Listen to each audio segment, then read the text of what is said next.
Call me Ryan now, 29, software engineer at a very generic tech company trying way too hard to look playful. Beanbag chairs, unused ping pong table walls, painted with motivational nonsense by someone paid too much for fonts. My job is basically babysitting old code nobody else wants to touch. Not a rock star, not a ninja, just the guy they hand the haunted legacy system because I don't cry when the logs start screaming. Honestly, I don't mind. I like ugly puzzles, headphones on black coffee in hand, make the broken thing work. That's peace to me. Boss is Martin, standard middle manager build. Decent enough, probably absolutely allergic to conflict. Every crisis triggers his primal instinct to schedule a meeting and hope the problem dies of bureaucracy. Rest of team is mostly guys like me, a couple veteran cynics. Some juniors still naive enough to think stock options are a personality. We get along fine, not best friends, just normal about a year and a half, before everything got weird. I got sick of the way we handled diagnostics and test deployments. Process was ancient multiple scripts, 3 platforms, manual, copy-pasting. Enough wasted time each week to count as a second job. So I started building my own internal tool in my spare time. Nights, weekends, little here and there, one clean interface where you hit a few buttons and all the ugly background tasks run themselves. Private project, private Git, repo. No company involvement, called it June, because weirdly I name projects like Old Women Thing was my baby 6 months ago.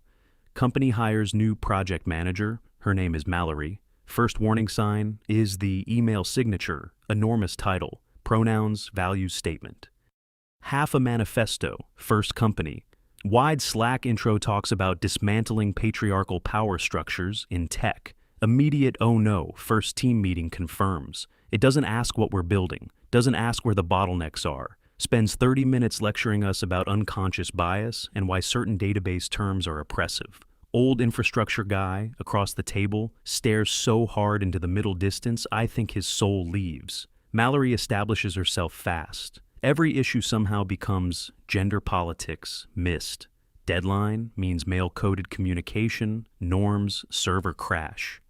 Gets a joke about fragile male systems. She talks constantly and understands basically nothing technical. Sees code on my screen once and says, "Technology needs to be more intuitive for women who think holistically." I nod and put headphones back on, because what else am I going to do? Explain object-oriented design to a sermon. One afternoon, a junior dev is at my desk, asking for help on a nasty bug. We fix it, he hangs around chatting, asks if I have side projects. Usually I keep that private for whatever reason. I show him, June, give him quick demo. One-click deployment, automated diagnostics report. Generation, kid looks like he just saw fire for the first time. Says this would save the department 1,000 hours a year. And I have to show Martin while he's saying that. Mallory is walking by with some herbal tea nightmare. She clearly overhears enough incredible tool, 1,000 hours automation. She slows down a little, glances over, says nothing. Keeps moving, forget about it. Mistake about a week later, Martin calls mandatory priority meeting with department and a couple higher-ups. Mallory is at the front next to projector, wearing the smile of somebody about to steal copper from the walls. First slide says, Project Aurora, and some subtitle about reimagining workflow harmony. Then she starts describing June, not vaguely exactly one-click deployment, automated diagnostics, consolidated, reporting, all my stuff. Except now it's wrapped in nonsense about empowerment, hierarchy reduction, and equity in development spaces. Executives love it instantly because execs will clap for any idea presented in enough polished garbage language. One calls it game-changing. Another says, this is the kind of proactive innovation we need. I sit there frozen while my personal project gets introduced to the company by somebody who has never written a useful line of anything few teammates shoot. Confused looks at me, junior dev who saw the demo. Looks horrified. Nobody says anything. Martin's smiling too, tells Mallory. It's visionary and promises resources just like that. Project Aurora is official, and she's leading it afterwards. She gets congratulations in the hallway like she invented fire. I go back to my desk, feeling physically sick. Junior dev whispers that Aurora is literally June. Tell him to drop it, because who am I going to tell?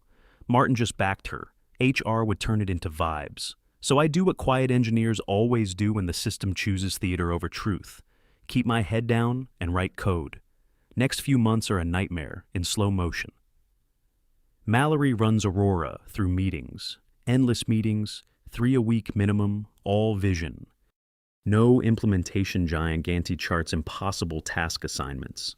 Because the funniest part is, she's trying to build something that already exists, while understanding none of the architecture behind it. She keeps assigning developers to invent pieces. I'd already finished months ago. They spin their wheels because her specs are word salad translated into Jira tickets. I stay on other projects and quietly keep refining June in my own time, because apparently that is now my coping mechanism. Team working under Mallory gets progressively more frustrated. No progress, no clarity. Her response is always that resistance is really fear of transformation. One evening, I'm late at the office, patching something ugly, mostly empty. I use June to speed up some testing and have the interface up on my monitor. Don't hear. Mallory walked behind me. Suddenly she says, "What is that?" Nearly launch out of my chair. She stares at the screen, full working interface of the thing her team has failed to prototype after 3 months of buzzword labor. I mumble that it's just a diagnostic tool. She says nothing, just watches for a long 10 seconds, expression weirdly blank.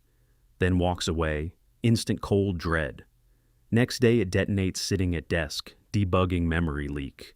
When I get tapped on shoulder, turn around Mallory, there Martin next to her, looking miserable. Entire nearby. Office gets suspiciously quiet. Mallory starts loud, asks how I could have. The audacity says I stole her project. Says I built a shadow version of her idea behind her back and tried to undermine her work points at my monitor. Like it's evidence in a murder case, calls it intellectual property theft. Then does the move. I should have expected. Says it's classic toxic masculinity.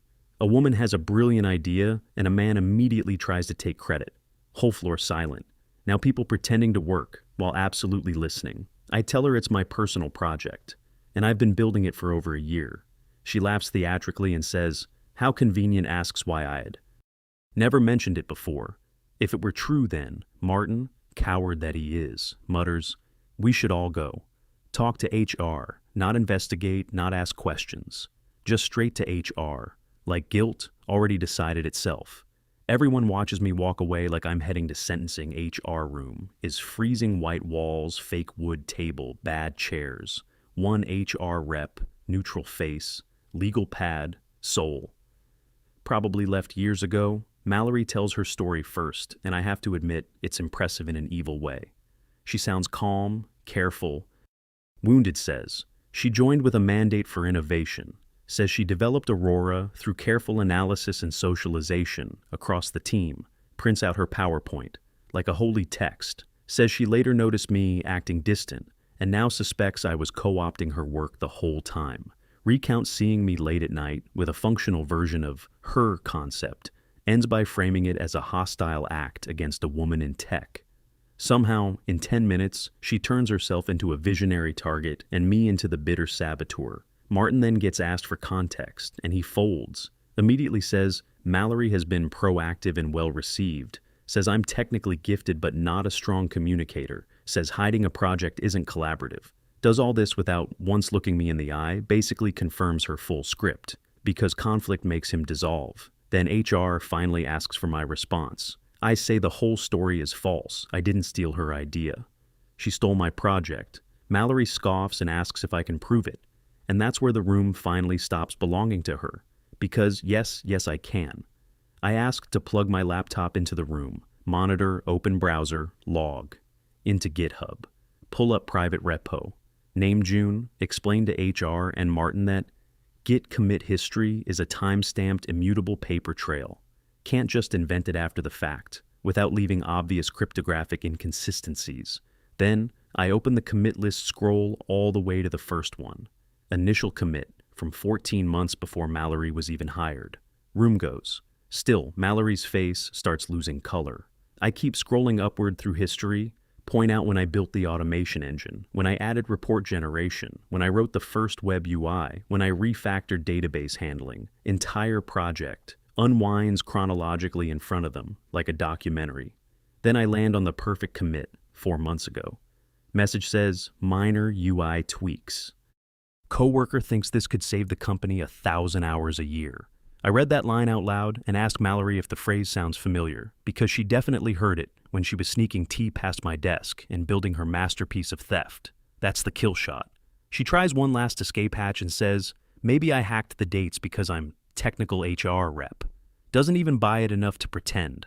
Asks no more questions, just turns colder by the second. Tells Mallory the allegation appears fabricated and that she seems to have falsely reported a colleague while misrepresenting his work as her own. Meeting ends right there. They ask me to step outside.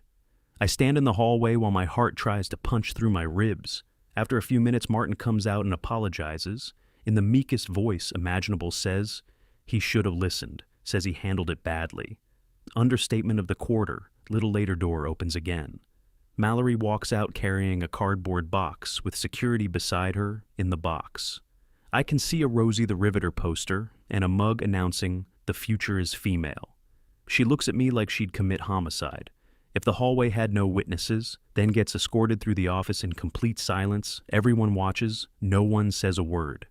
Next morning, department all hands gets called. Head of tech stands up and publicly apologizes to me, by name, for the failure in process. And the false accusation then announces company is formally acquiring June for internal use, effective. Immediately, I'm promoted to lead developer to oversee rollout of the system across the company.